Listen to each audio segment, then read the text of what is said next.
खुलुमबाय गिबियाव नोंथांमोनखौ नैबे जोंनि SMXR YouTube चेनेलाव बरायना लाग्रोबाय आरो नैबे YouTube चेनेलनि गेजेरजों आंनि अननाय मोजां मोननाय गासैखौबो नोंथांमोननिसिम जासिहरग्रोबाय।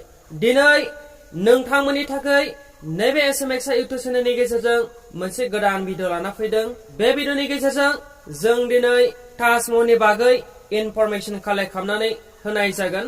दा नोंथाङा नैबे ताजमहलखौ माब्ला बबेयाव सोरनि थाखाय माब्रै गायसननाय जादोंमोन बेनि बागै खोब इनफरमेशनखौ मोनलांनो हागोन। स' जायफ्रा इन्टारेस्टेड नैबे भिडिअखौ जागायजेननायनिफ्राय जोबजासिम नाय आरो गासै इनफरमेशनखौ नैबे भिडिअनि गेजेरजों नोंथाङा लानो हानायनि सुबिदाखौ मोनगोन। स' रायजोफोर जों गोबां बाथ्रा बुङाजासे डाइरेक्टलि जोंनि मेन थांखि मेन टपिकआव थांदिनि सोलो। ताजमहल आग्रा। आग्राया मोनसे गोजाम हेरिटेज सिटी एबा आबै आबौनिफ्राय सोमजिबोनाय मोनसे गोजाम नोगोर। जाय नोगोरा यमुना दैमानि सेराव गायसनजादोंमोन। बबेखानि बुंनो थाङोब्ला आग्राखौ उत्तर प्रदेशनि मोनसे डिस्ट्रिक्ट होननानैबो जों बुंनो हायो। नैबे आग्रा डिस्ट्रिक्टआवनो भारतनिनो समायनासिन मन्दिर ताजमहलखौ गायसननाय जायो। बे ताजमहल मन्दिरखौ गायसननायनि गुबै थांखिया अनलायनायनि मोनसे नेरसोन, जेराव मुगाल राजा शाहजाहान बिथाङा गावनि अनजालि बिसि मुमताज मुगालनि मुङाव गायसननाय जायो।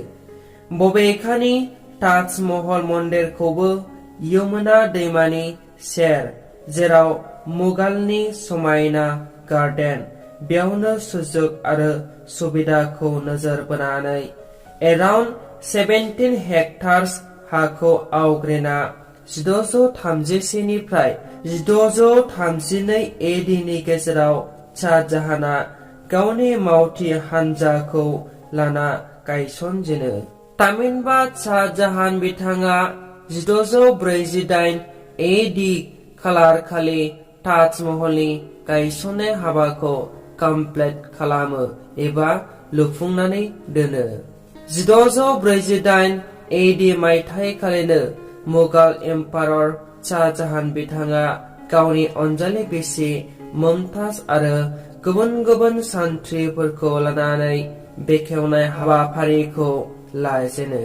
बे ताजमहलनि सिङाव हाबना नायब्ला नोंथाङा नुनो मोनो गिबियाव गेट, बेनिफ्राय टम माने गोथै खाम्फा, मस्क' थामहिनबा मुसलमानफोरनि मस्जिद, गेस्ट हाउस, अदेबानि आलासि थाग्रा न' बायदि बायदि, जाय ताजमहलजों कमप्लेक्स जानानै दङ।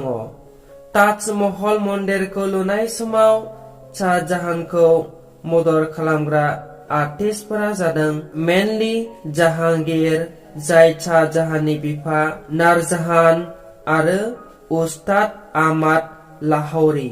ताजमहलखौ लुनाय समाव बाहायनाय मेटारियेल्सफोरा जादों व्हाइट मार्बल, जायखौ राजस्थाननि माखाना डिस्ट्रिक्टनिफ्राय लाबोनाय जायो।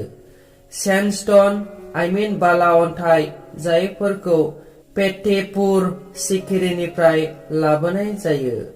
आरो बेबादिनो बेसेन गोसा ब्रिक्स, इटा, मर्टार थामहिनबा बाला सिमेन्ट अन्थाइ गलायनाय बायदि बायदिफोरखौ डेक'रेसन खालामनो थाखाय बाहायनाय जायो।